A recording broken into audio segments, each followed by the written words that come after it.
Hi everyone, আশা করি তোমরা সবাই ভালো আছো।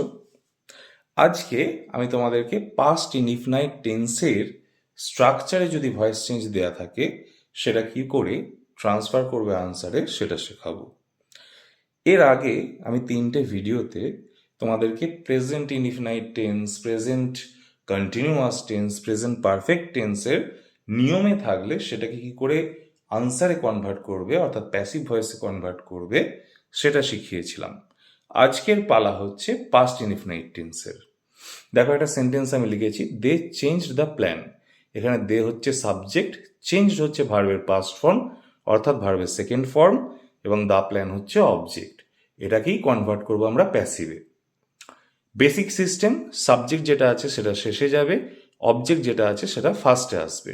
এটা ভয়েস চেঞ্জের টেন্স ওয়াইজ যে নিয়মগুলো ধরে আমরা করব তার সিস্টেমই হচ্ছে এটা, যে সাবজেক্ট লাস্টে আর অবজেক্ট ফার্স্টে। তাহলে সেটাই করা হয়েছে, দিয়ে দেখো দেম হয়ে গেছে, দ্য প্ল্যানটা ফার্স্টে চলে এসছে।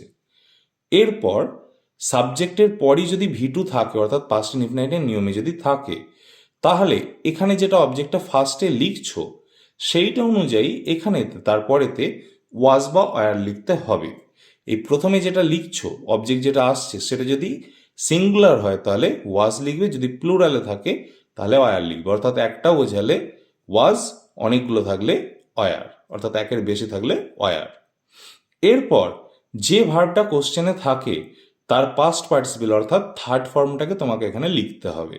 তো চেঞ্জড এর থার্ড ফর্ম হচ্ছে চেঞ্জড, এটাই, তাই চেঞ্জডেই রইল। ঠিক আছে, তাহলে দ্য প্ল্যান ওয়াজ চেঞ্জড এবং এরপর নিজে থেকে বাই লিখতে হয়, আর দেটা তো দেম হয়েই গেছে আগে।